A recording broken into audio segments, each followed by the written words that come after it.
Today, I'll walk you through how to create a world map in Power BI, even if you're a total beginner or just need a quick refresher. By the end of this guide, you'll know exactly how to visualize your data on a global scale so you can make informed decisions based on geographical insights. Let's get started. First, open your Power BI dashboard.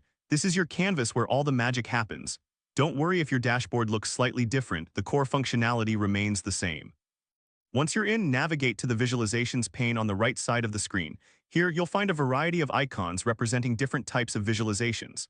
Look for the map icon, which resembles a globe with bubbles. Click on that icon to add a map visualization to your report. This is like choosing the right tool for a job. The map will help you visualize your data geographically. Next, you'll need to drag your country or location field into the location field well. This step is crucial as it tells Power BI where to place your data points on the map. Think of this as marking locations on a physical map. You're pinpointing where your data is coming from. Now, repeat that step by dragging the same country or location field into the location field well again. This might seem repetitive, but it ensures that Power BI accurately understands the geographical context of your data. The next step involves adding some depth to your visualization. Drag a metric, such as sales amount, population, or order count, into the bubble size field well.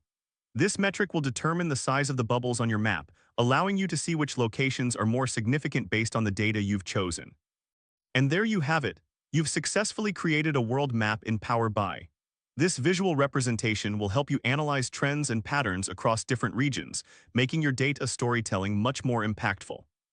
If this helped you out, please give the video a thumbs up.